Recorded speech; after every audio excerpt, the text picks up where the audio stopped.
Kalktık Horasan'dan söküreledik. Bir aydınlık su gibi bu toprağın üstünden aktık.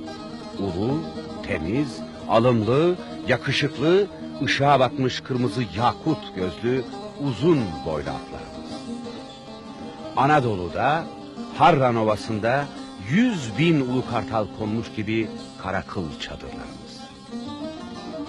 Dört nala gelip uzak Asya'dan, Akdeniz'e bir kısrak başı gibi uzanan yurt edindik. Bir güvercin kalkar Horasan'dan, Ahmet Yesevi, Lokman Perende diyarından. Gelir konar suluca Karahöy'ye. Kanatlarında barış ve sevgi dolu. Anadolu'yu saçmak için, gönülleri açmak için, canlarla semaha durmak için.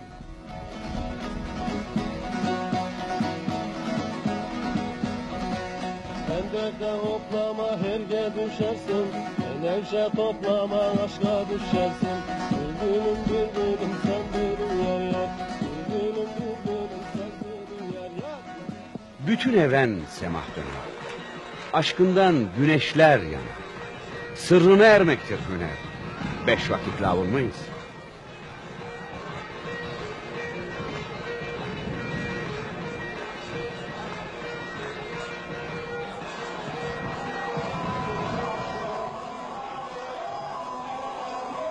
Anadolu, yüzyıllar boyunca sayısız uygarlıklara, kültürlere beşik olmuş soylu yüce topraklar. Anadolu, birbirinden ayrı kültürleri ustalıkla yoğurup, insan sevgisinin, birliğin ve kardeşliğin zaferini, kutsallığını tüm dünyaya duyurmuş engin coğrafya.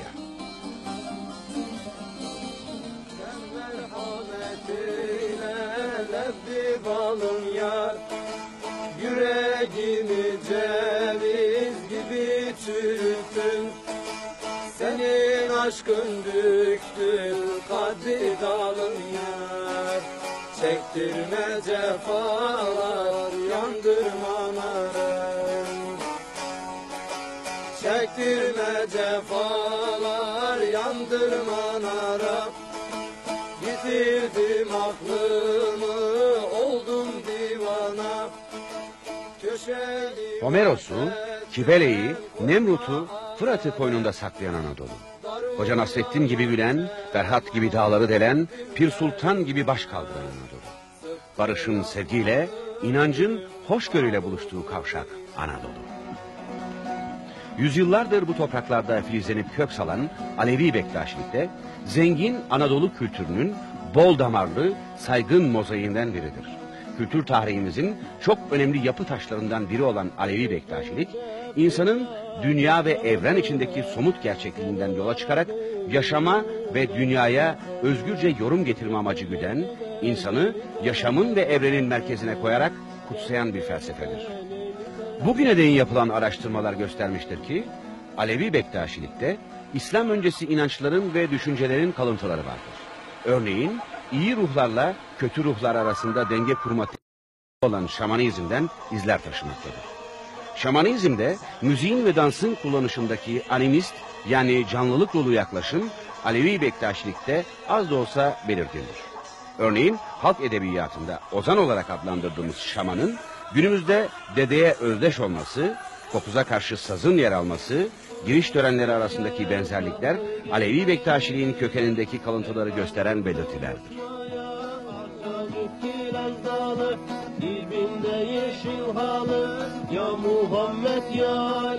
Bu dönemde Orta Asya'dan, özellikle Horasan'dan 12. yüzyılın büyük din hocası Ahmet Yesevi'nin hocamlığı düşen dervişler Anadolu'ya gelmeye başladılar.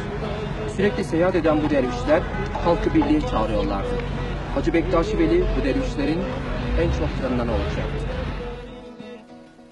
Söylenceye göre güvercin donunda Anadolu'ya gelen Hacı Bektaşi Veli, Horasan'ın Nişabur kentinde 1207'de doğmuştur. Ahmet Yesevi düşüncesinin etkin olduğu Horasan bölgesinde ilk gençlik yıllarını Hacı Bektaşi Veli, Yesevi'nin müritlerinden olan Lokman Perende'den tasavvuf ve pozitif bilimler dersi alır ve onun tarafından Anadolu'ya bilgi sağlamak için barış elçisi olarak gönderilir. Hacı Bektaşi Veli, Anadolu'da değişik yerlerde konakladıktan sonra Suluca Karacahöyük denilen bugünkü Hacı Bektaş ilçesine yerleşip dergahını açar ve aydınlık, sevgi ve barış dolu düşüncelerini yaymaya başlar.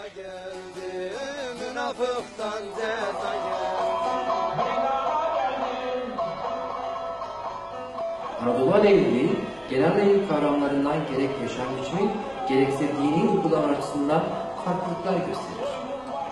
Orta Asya kültürünü olabildiğince koruyarak gelip yerleştiği toprakların Anadolu kültürünün etkisini alarak bir senteze varmış ve günümüze kadar gelmiştir.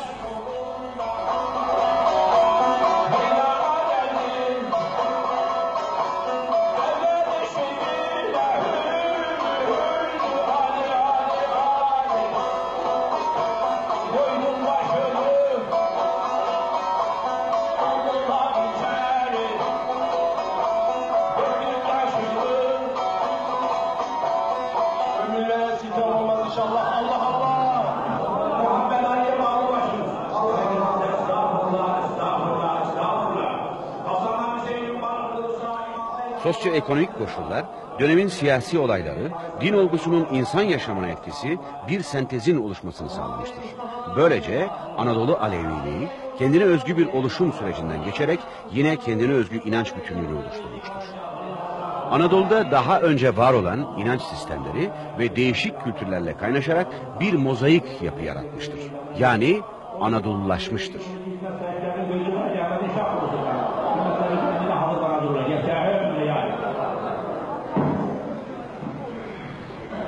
Allah, Muhammed yani karşıdaki bacılar didar görsün, Fatma ona muradını versin.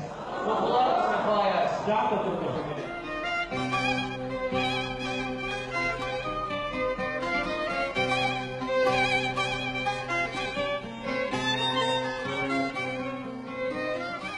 Alevi Bektaşilik, İslamiyet'in Türkler tarafından benimsenip Anadolu'nun Türk yurdu haline geldiği dönemlerden 13. yüzyıldan itibaren kurulmaya başlamıştır. Bunda da önder olarak Hacı Bektaşi Veli'nin ardılı olan Balım Sultan'ı görürüz. Alevi Bektaşiliğin bir öğreti olarak kurumlaşmasında halife babaların, dervişlerin büyük rolleri olmuştur. Hacı Bektaşi Veli, Suluca Karahöyük'te Anadolu birliğini sağlamak için çalışırken, öte yandan Konya'da Mevlana Celaleddin Rumi, gel, her ne olursan ol yine gel diyerek insanları sevgiye, hoşgörüye çağırıyor. Fakat ikisinin arasında önemli bir fark vardı. Mevlana sırtını saraya dayanmıştı. Şiirlerini Farsça yazıp okuyordu. Hacı Bektaşi Veli ise halkın dilinden Türkçe söyleyip Türkçe yazıyordu. İşte Hacı Bektaşi Veli dergahından nasip alan Yunus Emre'nin o arı Türkçesi gibi. Horasan erleri birer olgun insan örneğidir. Böyle düşünülmesi gerekir. Onlar ölen bir adama ya da filizlenen bir tohuma benzerler. Bilmedikleri bir diyara bir daha dönmemek üzere görevli gönderilmişlerdir. Hünkâr Hacı Bektaşi Veli gibi tek başına ve yoktan var etmek zorundadırlar. İğne deliğinden geçecek, susam yaprağında duracak kadar varlık fukarasıdırlar. Bilirler ki hastaya ilaç kendileridir. Horasan'dan gelmiş yavrum. İşte bütün burada Bektaşiler hep bu dergedeymişler. Diyor ki bir er gelecek, hepimizi alt edecek demiş. O zaman Balım Sultan diyor biz Kızılderili'yi şahin edelim, peşine düşürelim. Öldürsün onu, hiç içimize girmesin. Kadıncık ana burada sacın önündeymiş, ekmek pişiriyormuş. Öyle demesiyle kadıncık ana birden yerine fırlıyor. Hu yarenler diyor. Ne oldu diyor. Dediğimiz er diyor güvercin donundan geldi diyor. Sülücü Karahöyük'e kondu. Barış'ın simgesi bence Hacı Bektaş Veli güvercin olarak orada mesajını vermiş. Ne diyelim? Anadolu insanı Hacı Bektaşi Veli'yi böyle biliyor, böyle tanıyor. O güvercin donunda geldi diyoruz. Gerçekte gelen güvercinin ta kendisi miydi ki yoksa? Güvercin donunda gelen hünkârın barışçıl düşüncelerinin evrenselleşeceği öğretisi mi? Evet, o bir barış elçisi olarak geldi Anadolu'ya. Kucağında iki hayvanı dost etmiş hünkâr. Biri yırtıcı aslan, diğeri ürkek ceylan. Birisi vahşi, diğeri mazlum.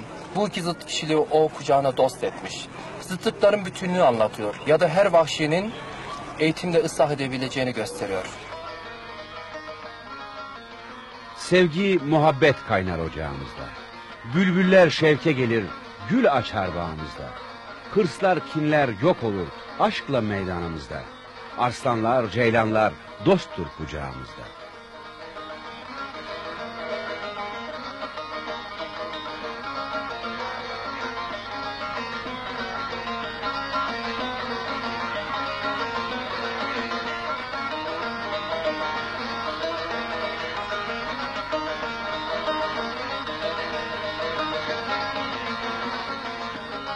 Anadolu'ya özgü Alevilikte salt kuru bir inanca dayalı bir algılamaktan ziyade etik yani ahlaki, diyalektik yani obje ve süjenin özdeşleştirdiği, senteze ulaştırdığı bir yapı ürününe yönelmeyi, demokrat düşünceleri, cumhur düşüncesini, laik düşünceyi, çağdaşlığa açılan düşünceyi muhtevasına dahil eden bir İslam anlayışı meydana geliyor.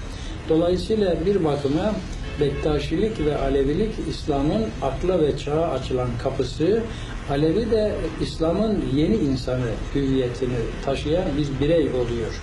Böyle olunca da Alevilikte ahlaki yaşam eline, diline ve beline söyleminde olduğu gibi Alevilikte ahlaki yaşam dinin icap ettirdiği veya dinden alınan mesaja uygun düşüncelerin olduğu gibi hayata yansımasını da gerektiriyor. Alevi Bektaşi insanında Hacı Bektaşi Veli pir olarak kabul edilirken Hazreti Ali de rehber ve 12 imamların şahıdır. Ayrıca 12 imamlar da önemli ve saygın bir yere sahiptir. Gördükleriniz didar ola, darlarınız, didarlarınız hak dergahına kayıt ola. Alevi Bektaşi geleneğinde ayrı bir öneme sahip olan cemlerde 12 hizmet yerine getirilir. Her hizmet bir post karşılığıdır. Simgesel olarak 12 imamları 12 Horasan pirini anlatır. Biz Müslüman olduğumuz için Bektaşi olmadık. Bektaşi olduğumuz için Müslümanız. Bektaşi olduğumuz için kitabımız Kur'an dedi mürşidimiz. İşte peygamberin dedi, Resulullah dedi. İşte imamın Cafer-i Sadık dedi. Biz mürşidimizden öğrendik. Onun için bir Hristiyan da Bektaşi olur. Müslümanlara ne telkin edilirse o da yapılmışsa o da Müslüman demektir efendim. Yani yoksa Hristiyan olursa öyle Müslüman olsun sonra bu işi karıştırma. Doğrudan doğruya Bektaşi olur. Bektaşi olduğu için Bektaşi umdeleri vardır. Umdeleri okur. Onlar hepsi beraber içerisinde bir Müslümana yapılan telkin, bir Hristiyana, bir Yahudiye ne olursa olsun, hangisi olursa olsun aynı telkin yapılır ve orada Müslüman olmuş olur. Gelen babalar, bacılar, vakitler aşk olsun. Alevi Bektaşilik hiçbir ulusun sınırları ile sınırlanamayacağı gibi cinsiyet ayrımı güden bağnaz düşüncelere de kulak asmaz. İnsanları kutsal bildiği gerçeklere kadın erkek ayrımı gütmeden götürmek için bir yol açmıştır. Hacı Bektaşi Veli'nin kurduğu yolda zorlama ve şiddet yoktur. Zengini, yoksulu, Müslümanı, Hristiyanı iyi insan oldukları sürece saygındırlar. Cem törenlerinde dede, Tayyip denen canların sorunlarını çözer, küskünleri barıştırır, suçluları o cezalandırır. Cem'de kurulan halk mahkemelerinde tüm sorunlar çözüldüğü için Osmanlı döneminde kadıya hiç gidilmemiştir. Allah biraz evvel burada Baba Erenler Cem'de bir şey söyledi. Allah insanlardadır dedi. Eyvallah, Allah insanlarda mevcuttur. Erkek dişi sorulmaz muhabbetin dilinde. Hakkın yarattığı her şey yerli yer. Bizim nazarımızda kadın erkek yok. Noksanlık, eksiklik senin görüşünde. Ey inananlar, biz size akıl verdik. Her şeyden üstün. Kim ki aklı başında olup da uzaklarda bizi ararsa külli kafirdir der. O zaman Allahu Teala bizlerde mevcuttur. Bizim görüşümüz ne deist görüşü ne de ateist görüşü kapsar. Bizim görüşümüz panteist görüşle insanı ele almak, insanın yaratılışına bakmayı gerektirmektedir. Panteist görüş, insanın Tanrı özünden fışkırarak meydana gelmesini, yani sudur ehli ilkesine göre Tanrı'nın özünden fışkıran bir varlık olmayı gerektirir. O açıdan insan bir Tanrı'nın tecelligahı, insan Tanrı'nın eli, dili, kolu ve her şeyidir. Böyle olduğu için, yani insanın özünde bir tanrısallık olduğu için Alevi düşüncesinde her insanda bir tanrısallık görüldüğü için insan süfli değil, ulvidir, kutsaldır. İnsan sevgisinde Tanrı sevgisine yönelmeyi de insan sevgisinden geçmek suretiyle ulaşmayı öngören bir düşünce yapılanışıdır. İnsan bir nüshayı kübra olunca ondaki unsurlar onu bir Kur'an-ı natık haline getiriyor, dönüştürüyor. Yani bir bakıma Alevi düşüncesinde insan aynı zamanda konuşan Kur'an'dır. Böyle bir insanın okunmaya, böyle bir insanın öğrenilmeye, açılmaya ihtiyacı vardır. Ve insan Alevi düşüncesindeki davranış, kavrayış ve sezişle daha bir yüceliğe ulaşır. Şekil ve biçimin ötesinde özü ve ruhu itibariyle insan algılanır. Böyle olunca da insani değerler resmi dindeki süfli değerlerin ötesinde yüceliklerle bezenmiş, her türlü saygıya, sevgiye yönelik ve barışı içeren, kardeşliği içeren, humanizmayı içeren, affediciliği, kardeşliği, sevgiyi kucaklayan bir görüşün unsuru olarak Alevilikte insan tanrısallığın bir belgesi olarak ortaya çıkar. Bismillahirrahmanirrahim. Kadın ve erkeğin bir arada katıldığı bu törenlere Cem ayini adı verilmektedir. Cem törenlerinde nefes adı verilen şiirler okunur. Çalınır, Cem ayinleri bir gönül erginliği, ruh olgunluğu toplantılarıdır. Cem töreni önceden haber verilen insanların katılımıyla olur. Cem'i dede yönetir. Cem süresince herkes halka halinde yüz yüze bakacak biçimde oturur. Alevi Bektaşiliğin Anadolu kültür tarihi yönünden en başta gelen özelliklerinden biri, ibadette ve güncel yaşamda arı Türkçenin kullanılmasıdır. Bundan dolayı Alevi Bektaşilik, Anadolu kültürünün ve halk şiirinin gelişiminde ve oluşumunda büyük rol oynamıştır. Şunu söylüyordu, bir nişan gösterin ki birbirinizle dargın olmadığınız için.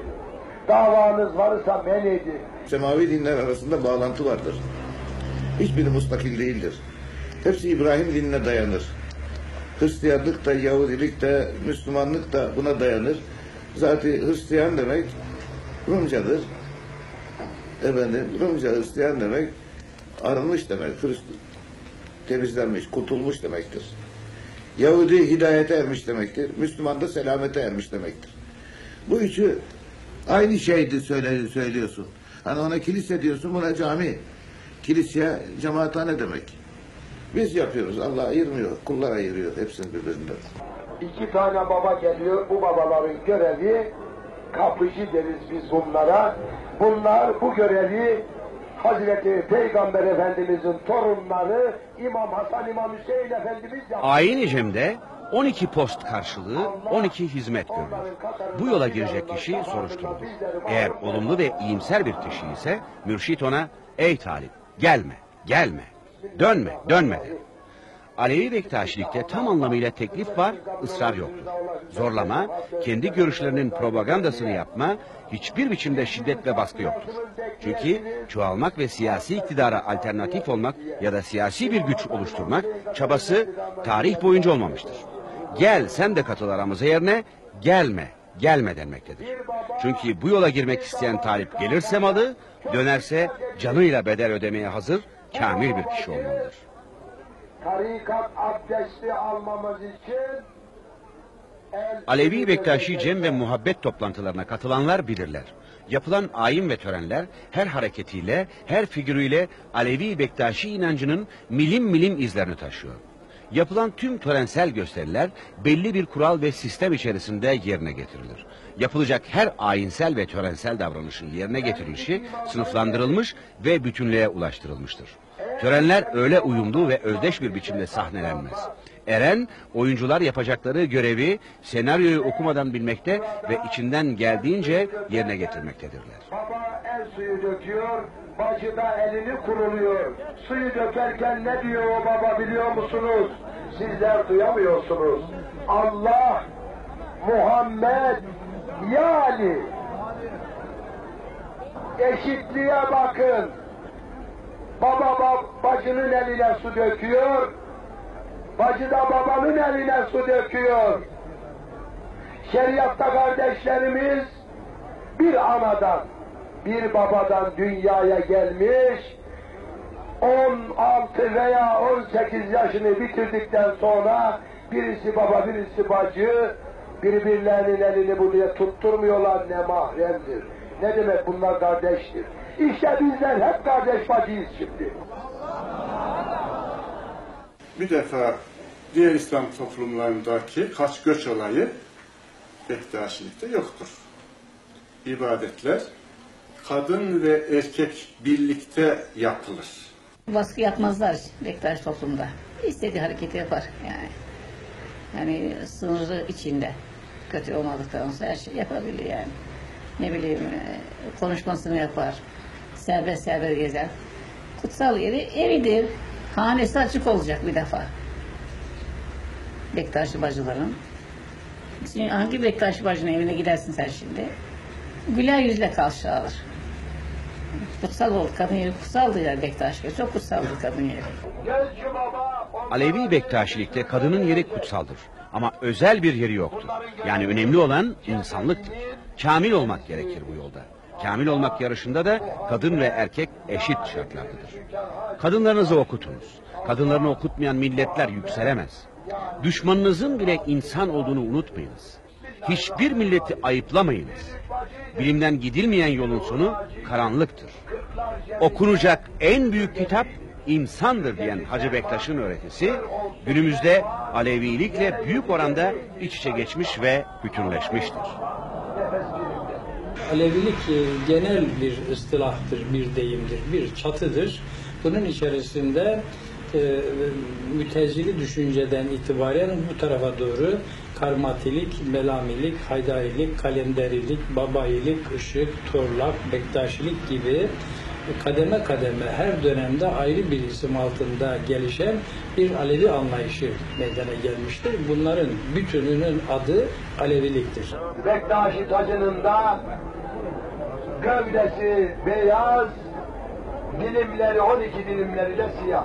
Bu rehberdir. Bu gelen iki baba iki bacı da biraz sonra gelecekler. Müsahip kardeş olacaklar. Kim oldu bu müsahip kardeşi? Hazreti Muhammed ve Aliye Murtaza. Esselamu aleyküm ey nur hakikat şahları. Aleyküm selam ey nur hakikat şahları. En sefa gelmemiz Allah için. Bu babalar, bu bacılar size bağlanıp Ali evladına hizmet etmek isterler. Dünyada yoldaş, ahirette kardeş olmak isterler. Müsahiplik demirden leblebidir. Ateşten gömlektir. Gökten rahmet, yerden bereket, rahmetullah İmam Hasan Şah. Cennet mekan İmam Hasan Şah. Rahmet yağmuru yere yağınca, yer gök titrer Ali gelince.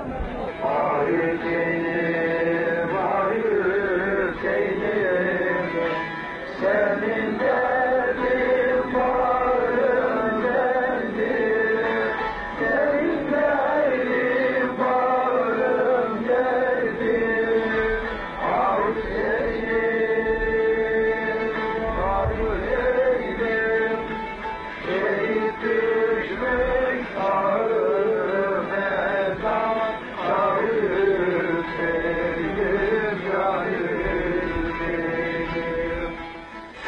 Haşa ki semahımız oyun erak değil.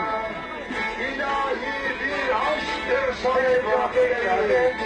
Her kim ki semahı bir oyun dinler. Yemin ise namazı kılınacak değil diyor. Cemlerde semahlar 12 hizmetten biri olduğu gibi ibadetin de önemli bir parçasıdır. Alevi Bektaşi kültürünün en güzel örneklerinden biridir. Semahlar belli kurallara göre ayin havası içinde ve cem düzenine göre dönülür. En kutsal semah Kırklar semahıdır. Kaynağını Kırklar Cemi söylencesinden alır. Çıktım Kırklar yaylasına, çağırdım üçler aşkına. Yüzümü yerlere sürdüm, yediler Kırklar aşkına. Cem erenlerindir, hakkı görenlerindir. Ceme eğriler gelemez, doğru gelenlerindir. Hak ettiğinizde tekrar edilir.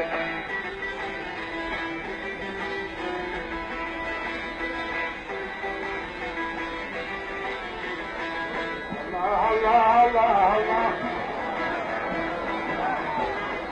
Hak için Allah Allah. Aş gele, coş gele.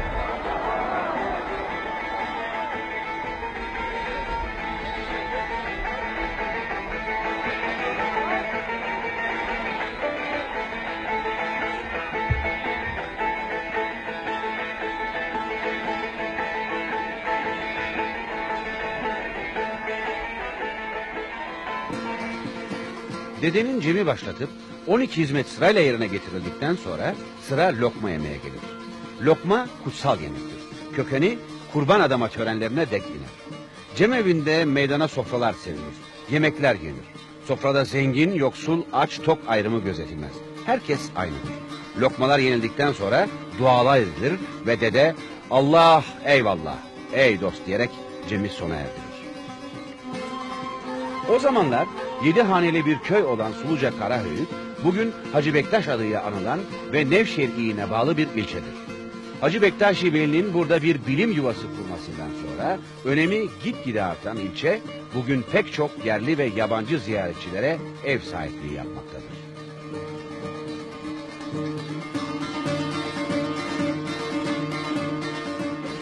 Bu yolun öngördüğü Tanrı'da bütünleşme, 4 kapı 40 makam diyoruz. Şeriat, tarikat, marifet ve sırrı hakikat. İnsanı kamil olabilmek. Yunus'un yaradılanı sev yaradandan ötürü düsturu vardır ya. İşte bu insanı kamil olabilmenin birinci basamağı oluyor. Evet. Sonuçta hedefe varmak, yani varlığı en büyük varlığa katmaktır. Bu da fenafillah makamı diyoruz. 40. makam. Temel ilkeleri bunlar. Yani bu inançsal yönü taşımıştır daha fazlasıyla. Dünya görüşü ve kültür birikiminin daha fazlasıyla inançsal yönü taşımıştır Anadolu Alevi Bektaşiliği günümüze kadar.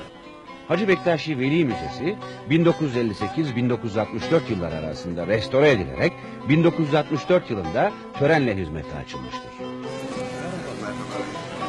Dergahı tanıtmaya geldik ama zannediyorum bize dergahın güzel sesler alacaksınız. Rica etsek bizim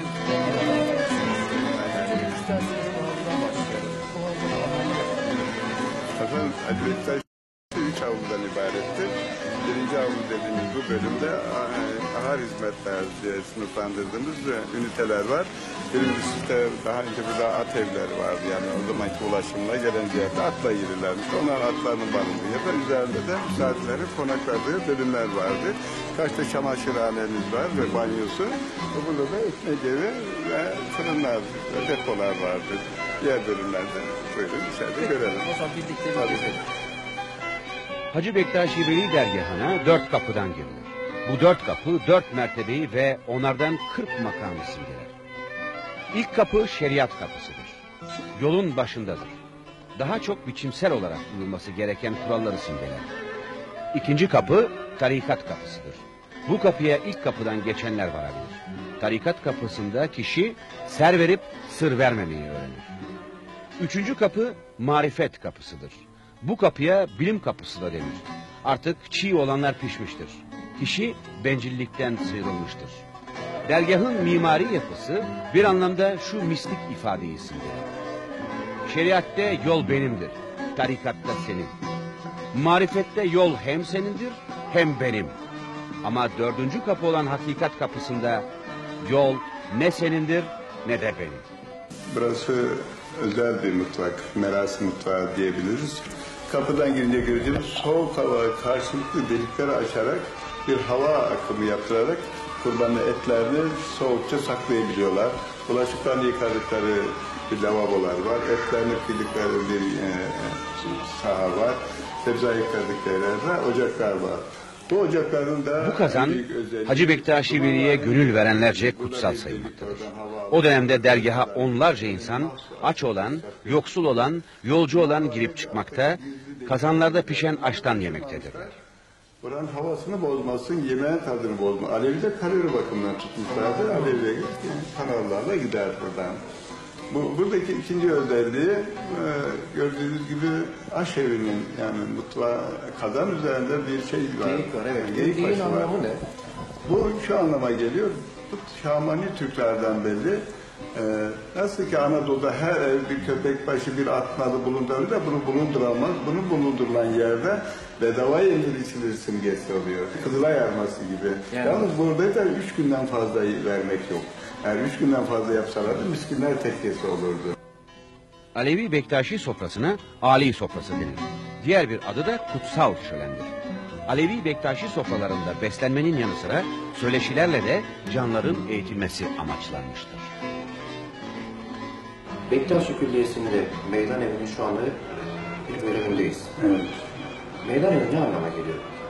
Efendim 12 ev diye bölümler var, hizmet bölümleri. Bunlardan bir tanesi de meydan evidir. Meydan evi dediğimizde Bektaşi ayinlerinin, tarikatın, dini törelerinin icra edildiği yer demektir. Girişteki ilk makam, kapı arkasındaki Horasan postu gibi siyah bir post vardır. Hacı Bektaşi Veli temsilin kendisi en alt makamda oturulmuştur. Bu da enginlik, tolerans ve mütevazilik ve göstermek amacıyla. Diğer postlar ise onu takip eder. Bu nedenle Hacı Bektaşi Veli'den sonra da bu toplantıya gelen Dede Baba daima kapı arkada o postta oturur. En büyük özelliği de odur. Tepe noktasında Dünya Bektaşi'nin ruhani başkanı bir Dede Baba bulunur. Onun altında halife babalar bulunur. Bu halife babalar mıntıkalara yönetici kadrolarını teşkil ederler. Bektaşilikte bu kadrolar evvela muhiplikten sonra derviş olur. Eğer derviş olmayan nakıs manasına değildir, eksik manasına değildir. O göreve talip değildir. Halife Baba kurumun çok düzenli çalışmasını temin etmeye uğraşır. Bu tavanların özelliği ne böyle? Efendim bu tavanın özelliği gördüğünüz gibi 9 kat gök pahanesine geliyor ve yükün bastığı yere daha kalındır. Türklerin Orta Asya'dan getirdiği çadır tipi denilen bir model. Bunlar üçgenler ileride sıklaştıkça bugünkü oval olarak gördüğümüz çatılar meydana gelmiştir. Hazretim kendi sağlığında 13. asırda Anadolu'ya geldiği zaman önce çilahane dediğimiz alçak kapılı küçük bir hücremsi bir oda yaptırıyor. Sonra bu teşkilat yavaş yavaş genişliyor. Kendisinden sonra buraya derviş olmak isteyen herkes dergahımıza gelebilir diyor. Fakat önce kendini bir dene. Bizim şartlarımıza uygun olamayacağını diyor ve buraya alıyorlar. Az zeytin yemekle, tuzlu zeytin yiyip az su içmekle, uyumamakla 3-5 gün burada kalıyor ve kendisine şu soruları soruyor. Ben elime, dilime, beline sahip olabilir miyim? Şehvet, kinkidir, hırstan ayrılabilir mi, ayrılamam mı? Nefsime ağır gelen kimse takip edemem mi? Size bunu yapacağına karar verirse bir şeriat eğitimine başlatıyorlar. Yok diyorsa tam zor gelir dedi de o halde bizim de meşgul etme zamanımızı almadı. Biz geniş kapıdan geri çıkıp gidiyoruz. Aynı zamanda bu kapıların ve pencere eksikliğini şöyledir Hacı Bektaşi Veli. Su da tabiatın en kıymetli bir şeyidir, gıdası. Ama yüzünü turaba sürerek yani yere, toprağa sürerek akar gider ve hiçbir kıymetinden kaybetmez. İnsanlar da bu mesajı veriyor. Burada eğilme sembolüyle enginlik, hoşgörü ve sevgiyi getirmeyi tabii bir felsefe yansıtıyor mimaride. Burasının ismi Kırklar Meydanı diyoruz. Hacı Bektaş Veli sağlığında gündüzleri eğitim yaptırdığı, akşamlarda ibadet ve sema salonu olarak kullanılıyor. Orhan Gazi zamanında bir kapı açılarak bu kapı sonunda kendisine bir türbe yapılıyor. Yani hakiki mezarı 7 metre aşağıdadır. Yasemin ağaçları, kurşun tabakası ve Horasanlar bir duvar içerisinde gizli olduğundan bahsedilir. Buradaki yatanlar Hacı Bektaş Veli ile gelen, Horasan'dan gelen ve kendisi asistan gibi burada bıraktığı yardımcı arkadaşlarıdır. Bu penceresi ismine Mürvet penceresi denir. Daha çok burada çalışmayan Hacı Bektaş halkı ve dışarıda gelen ziyaretçiler her an burayı meşgul etmemek, içerisiyle dışarısı bir anlamıyla dışarıdan gelip sabah namazı bir niyaz ederler. Bunu Hacı Bektaş ile içeriden saygı göstermiş kadar kutsal sayarlar. Hacı Bektaş Veli zamanında derviş olanlara bir teslim taşı takılıyor. Teslim taşın anlamı şu, boyun kısmında bir leşim vardır. Biz bu yola girenler Nesimi gibi yüzülmeye hazırız. Bir ip vardır, Pir Sultan gibi asılmaya hazırız. 2 tane imamiye dediğimiz bir küçük düğme vardır. Hasan Hüseyin'e ve 12 dilimi vardır. Hazreti Muhammed'in 12 torununa saygılıyız ve bağlıyız manasındadır. Yalnız dediğim gibi derviş olanlara takılabilir o. Kamberiye dediğimiz bir kuşak vardır. Bu da Hazreti Ali'nin kamberi vardır. Yani onun genel yardımcısı, iyi bir hizmetçisi anlamında sadık. Biz Hacı Bektaş'ın bu şekilde hizmetçisiyiz der. Palenk dediğimizde yine 12 dilimi taştır. Midene konur. Açlığı gidermek ve mideyi tok tutmak için. Ve orada bir de mücerret küpesi dediğimiz küpeler vardır. Onlarda mücerret olmak isteyen, yani evlenmemen, mücerretli bir şartla evlenmemek, onun işte sağ kulaktan değerlendirir. O küpelerden bir tane takılır. Alevi Bektaşi edep sahibi kişidir. Hazreti Ali'nin yoluna soyunandır. Dış yüzünden halka, iç yüzünden hakka bakan 2 yönlü kavşak noktasında bulunandır. Boş laf etmez. Kimseye ihtiyacı olmayanı vermez. Kimseyi değiştirmeye kalkmaz. 4 kapı 40 makamdır. Baba biz Bektaşiyiz. Bek durur Bektaşiyiz. Her gelen bize bir taş vurur. Biz burada mihenk taşıyız.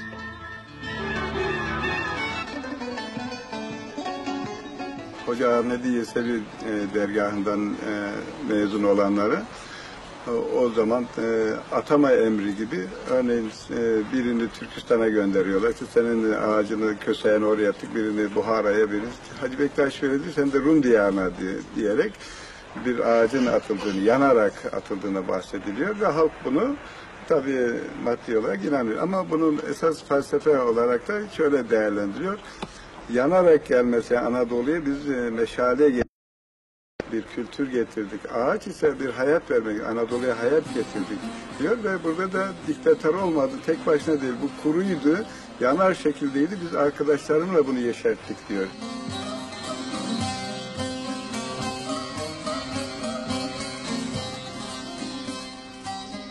Hararet nardadır, secde değildir. Keramet baştadır, tacda değildir. Her ne ararsan kendinde ara. Kudüs'te, Mekke'de, hacda değildir. İnancı tüm olanlar buradan delikten rahatlıkla geçiyor. Ama inancı bütün olanlar. Çilehane, maddi nedenlerle hacca gidemeyenlere kendi topraklarında hac yapılabileceğini, hacda bulunan mağara, zemzem gibi tesisleri burada da oluşturarak onların arzularına yanıt vermiştir. Hacı Bektaş Veli sabahları güneş doğarken sırtını kayaya yaslayıp hem güneşin doğuşunu izleyip hem de insanlık için ne yapacağını düşünürdü. Akşam delikli taş önünde bulunan minder kayaya oturup güneşin batışını seyrederken günlük işlerinin hesabını yapardı. Beştaşlar taş gibi hareketsiz olan bu toplumu harekete geçirmek, imece ruhunu aşılamak, haklı olduğun bir davada bile tabiatın bile sana yardımcı olacağını simgeliyor. Çevrede bulunan bu gördüğünüz taşların Hacı Bektaşi velayetnamesinde konuşan ve yürüyen taşlar olduğu söylenmektedir. Söylenceye göre bir iftiraya uğrayan Hacı Bektaşi Veli'ye tanıklık etmiştir. Bu nedenle kutsal sayılmaktadır.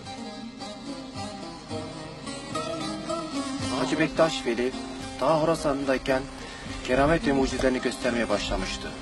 Halkın benliğinde kendisine saldıran 2 tane aslanı taş edip taş duvarın üstüne binip yürütüp güvercin donunda gömülüp yüzyıllardır yaşamaktadır. Ama Hacı Bektaş Veli elbette ki keramet göstermek için Anadolu'ya gelmemiştir.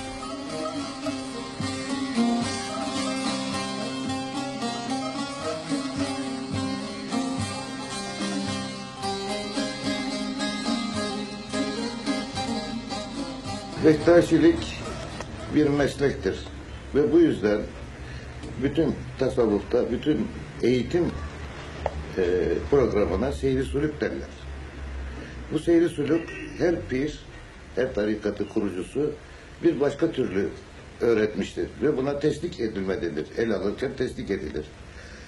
Bu mesleki Celili Peygamberi, peygamberden öğrenilmiştir. Ama mihenk taşlarında peygamberden sonra Hazreti Ali'den meslek elde edilmiştir. Hazreti Ali mesleği. Çünkü Hazreti Ali'nin 3 tane halifesi vardı. Biri Selman-ı Pak, birisi Üveysel Karani, bir tanesi de Hasan Basri Hazretleri. Şimdi buna üçüne ayrı ayrı tesdik etmiştir. Selman-ı Pak'e mürşit ve rehber yoluyla ve esmanın müsemması yoluyla tesdik edilmiş. Hasan Basri'ye esma yoluyla tesdik edilmiş. Onlar için sofu tarikatları deriz. Üçüncüsü Veysel Karani'ye Üveysi, rehbersiz ve mürşitsiz tesdik edilmiştir. Veysel Karani'den, onlar da Üveysi denir. Bunlar da içerisine melamiler girer. Bektaşilik yalnız Selmaniye tesdikiyle olur. Şimdi madem ki birinci temel Hazreti Ali, Hazreti Nebi Zişan'dan sonra ikincisi de Hazreti Pir Efendimiz'dir. Tesdik. O halde Hacı Bektaş Veli'nin seyri sülû üzere deriz. Tesdik oluyorsa, o mesleğe giriyorsa, ondan sonra bu mesleğe kendi mürşidimizden, el aldığımız mürşitten öğrendik. O mesleğe dahil olmuş olduk. Ve bu yüzden bu meslek olduğu için Bektaşilik, o mesleğe girmeyeni kendilerinden addetmezler. Erenler yolunda Ali Mürtaza baştı. Allah Allah. Kırklar meydanında bir üstadım Seyidi Faraş'tı. Allah Allah. Allah. Eyvallah nefes bir nefes. Allah Allah.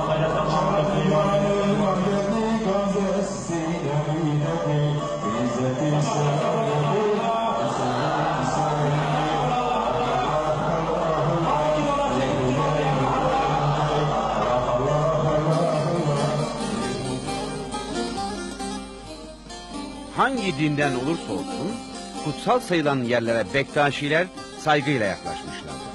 Çünkü amaçları insanları inançlarına göre sınıflandırarak ayırıp parçalamak değil, onları insan sevgisinde toplamaktır. En makbul insan karanlığa ışık tutandır. İlk çıkış Anadolu'dan Avrupa'ya çıkmıştır. Ve Gelibolu vasıtasıyla Bulgaristan'a, Batı Trakya'ya ve Romanya'ya kadar geçmişlerdir. Bu Bektaşilik Romanya'ya, Moskova'ya, Kırım'a ve Dehistan'a ve İsveç'e götüren Sarı Saltuk Hazretleri'dir. Muharrem Ahmet Buhari'dir asıl ismi. Şerif Hızır da derler. Şerif olması peygamber soyundan olduğu için, Hızır demesi de herkese Hızır gibi yetiştiği için Hızır demişlerdir. Bundan sonraki ilk çıkış Seyyid Ali Sultan, Kızıldeli Sultan namıyla bunlar Hacı Bektaş'tan çıkmışlardı, Dimetoka'ya gitmişler. Oradan kadar, Tuna'nın iki tarafına kadar. Ve bunlar Anadolu'nun da birçok yerlerinde yayılmışlar. Yunanistan'a yayılmışlar. Yunanistan'ın bugün Batı Trakya, Yunanistan'da kalan baştan aşağı Bektaşi dergahları, Bektaşi azizleriyle yatar. Ondan sonra nereye kadar? Teselya'ya kadar. Eskiden orası Mora eyaleti olarak düşünüyordu Osmanlı Devleti'nde. Şimdi Teselya diyor ve Makedonya, Romanya'nın güneyinde, sonra Ukrayna'da, Moldova'da Bektaşi dergahları var. Ve Osmanlı Devleti zamanında Osmanlı'nın gittiği yere kadar Bektaşi gitmiş. Bektaşiliğin gittiği yere kadar Osmanlı gitmiş. Yani bunlar. Çünkü bir yeri fethedeceği zaman padişah destek vermiş Bektaşi azizlerinden. Evvela gidiyorlar onlar. Orada halkı aşılıyorlar. Müslümanlığa yumuşatıyorlar. Bektaşi babaları tahta kılıçla gitmişler. Polat kılıçla değil, çelik kılıçla değil. Hani deniyor ki kafa koparırsa kin ekersen nefret biçersin. Asla o insanlar Müslümanlaşamazdı. Eğer kafalar kopmuş olsaydı. Ama tahta kılıçla, tahta kılıç keramet, irşat demektir. Tahta kılıç. 2 çatal değil mi Hazreti Ali'nin? Evet. Eski divit kalemler de 2 çataldır biliyorsun. Evet. Kalem demektir. O halde oraları irşat yoluyla gittiler. Gönülden gönüle irşat. Yoksa kafa koparmaya gitmediler. Ve oralara kadar gittiler ve padişaha ne oldu? Yani Türk fütühatına oranın halkını hazırladılar. Ve oralar hiçbir mukavemet görmeden Osmanlı Devleti ta Macaristan'a kadar gitti. Ve burada konuşan insanlar, efendim, Arnavutça konuşan var, Rumca konuşan var, efendim, Makedonca konuşan var, Sırpça konuşan var. Bunlar hala konuşurlar. Yalnız Bektaşilikte yönetim lisanı Türkçe olduğu için Hacı Bektaş kimse yönetimi değiştirmemiş. Yani meydan evinin dışında başka lisan konuşmuş. Meydan evinin dışında içinde yalnız Türkçe konuşmuşlar. Yahut da Türkçe duaları yapmışlar. Gönülden gönüle konuşmasını Bektaşi öğrenmiş. Bektaşi olurken. Yani bu eğitim meselesi. Lüzum var mı yani konuşmaya? Dil dudak depreşmeden kıldır namazımız diyor Hazreti Yunus. Bektaşilik yalnızca mistik bir tarikat olarak düşünmez. Osmanlı'nın kuruluşunda harcı olduğu gibi Yeniçeri ile de yakın ilişkisi vardır. Hacı Bektaşi Veli Yeniçeri Ocağı'nın da piri olarak kabul edilirdi. Yeniçeri Ocağı'nda her taburda bir Bektaşi babası bulunurdu. Yeniçeriler sefere çıkmadan önce şu gülbengi okurlardı. Bismillah, Allah Allah. Bize bu yolun erkanı Hacı Bektaşi Veli'den gelir. Serden geçen erler gelsin bu yana. Ele dile bele ihanet olmaz. Yazarız fermanı, kıyarız cana. Yeniçerilerin piri biliyorsunuz Hacı Bektaş Veli'dir. Bu düşünce Osmanlı'da Fatih dönemine kadar devam etti. Yani Hacı Bektaş Veli felsefesini Osmanlı benimsedi. Halka verdi. O dönemde sonra artık şeriatın da hakim olduğunu görüyoruz. Hatta Kanuni Sultan Süleyman döneminde daha da ağır bastığını görüyoruz. Şah Kalender isyanından sonra artık Osmanlı hanedanı ve Hacı Bektaş Veli soyundan gelenler arasının tamamen açıldığını görüyoruz. Bir tehdit unsuru olarak görmeye başlıyor Osmanlı hanedanı. Bu Kalender isyanı, Şah Kalender isyanında bir takım adaletsizlikler oluyordu. Toprakları tekrar devlet almak istiyordu. Vergiler çok artmıştı. Rüşvetler, suistimaller çok artmıştı. Buna razı olmadı toplum. Ve Osmanlı tarihindeki en büyük isyan gerçekleşmiş oldu. Bu isyan sonucunda Osmanlı'nın o en kuvvetli döneminde Osmanlı orduları yenildiler Bursa önünde. Yani bugün Tokat'tan Adana'ya kadar olan bir çizgi üzerinde bu isyan artık köylü ayaklanması olarak adlandırabiliriz.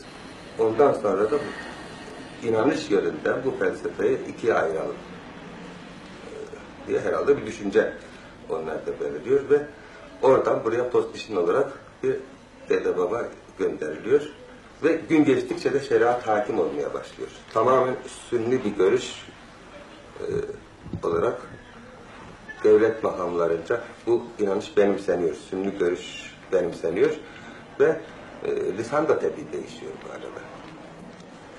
Türkçe bırakılıp Arapça, Farsça resmi lisan oluyor. Evet. Fakat halk arasında bu devam ediyor. Türkçe özellikle bu yola inanmış Türkmen boyları arasında yine aynı şekilde değişler, edebiyat ve felsefe gizli de olsa, bu baskılar altında da olsa devam ediyor. Tabii bu köy çerçevesini geçmiyor toplum olarak. Ve bu köyler de daha çok dere içi, dağ başı, kuş uçmaz, kervan geçmez yerler bizim Alevi Bektaşi köyleri. Osmanlı Devleti'nin son günü. Anadolu 4 yandan işgal altında. Anadolu'yu kurtaracak bir önder gerekir. O da Samsun'dan bir güneş gibi doğacak Mustafa Kemal'dir. Mustafa Kemal Anadolu'da coşkuyla karşılanır. Kurmayı planladığı Cumhuriyet rejimi için karşısında hazır olan bir toplum var. Yeniliklere açık olan, okumaya, kitaba yüzyıllardır saygılı olan bir toplum. Mustafa Kemal Atatürk, Ulusal Kurtuluş Savaşı'nı başlattığı günlerde halkın desteğini almak amacıyla Anadolu'yu dolaşır. Mustafa Kemal 22 Aralık 1919'da Mucur'a, ertesi günde Hacı Bektaş ilçesine gelir. Çelebi Cemalettin Efendi Atatürk'ü karşılar. Bu karşılama çok önemlidir. Mustafa Kemal açısından Ulusal Kurtuluş Savaşı'nda Alevilerin desteği gerekliydi. Atatürk Hacı Bektaş'ta bir gece kalır, türbeyi ziyaret eder, Dede Postu'nda oturan Salih Niyazi Baba ile üçlü özel bir görüşme yapılır. Bu görüşmeden sonra Çelebi ve Niyazi Baba Atatürk'e destek sözü verirler. Böylece Aleviler Kurtuluş Savaşı'nda ve sonrasında devrimlerin uygulanmasında, laikliğin ve cumhuriyetin korunmasında en büyük desteği vermişlerdir. Canım şahşaha karşı canım, vahva karşı canım. Nerenler bir niyaz kılalım dergaha karşı canım.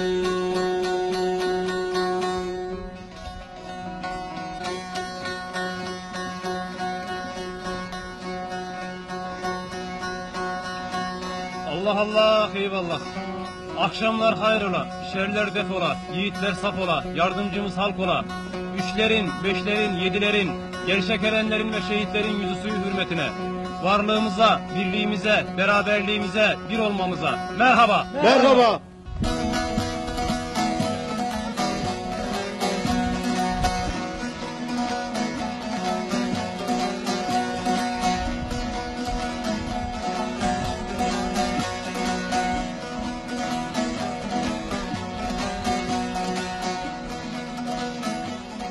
Alevi Bektaşi geleneğinde de semahın büyük bir önemi vardır. Semah ibadettir. Semah eşitlik, kardeşlik ve saygıdır.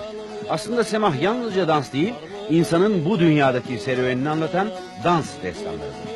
Doğa olaylarının ve kutsal sayılan bazı hayvanların sembolik olarak canlandırıldığı figürlerle doludur.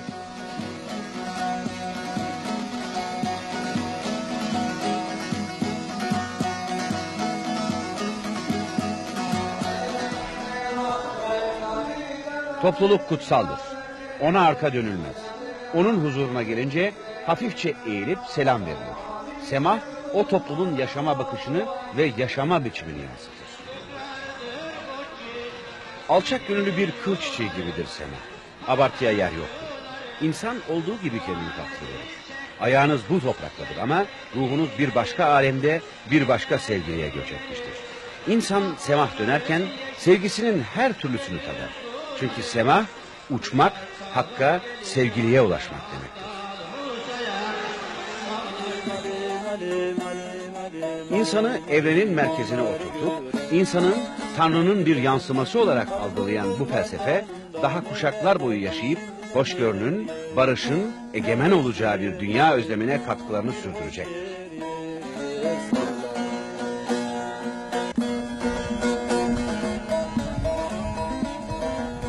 Kollar kanat olmuş da can uçuşur canana.